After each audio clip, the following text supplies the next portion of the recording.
కరీంనగర్ మానేరు డ్యాంలో నడుస్తున్న బోట్లో నుంచి ఓ వివాహిత డ్యామ్ నీటిలోకి దూకి ఆత్మహత్య యత్నంకు ప్రయత్నించింది.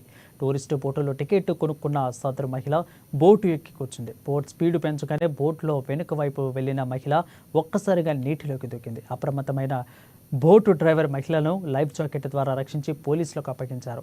ప్రాథమిక చికిత్స అనంతరం ఆమెను కరీంనగర్ ప్రభుత్వ ఆసుపత్రికి తరలించారు. ఆమె ఎందుకు నీటిలో దూకిందన్న దానిపై ఇంకా పోలీసులు విచారణ చేపట్టారు. గత కొన్ని రోజులుగా డ్యాంలో టూరిస్టు బోట్లు నడిపిస్తున్నారు.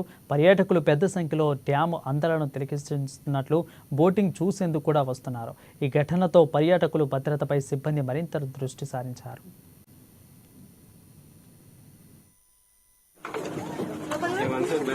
अंदर ढोकर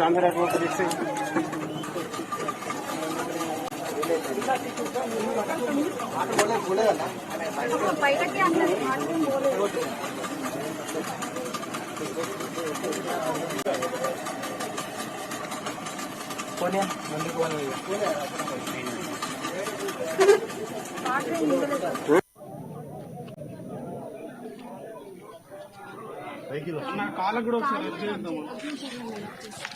ఆ షూస్ అవి కొంచెం రబ్ చేసి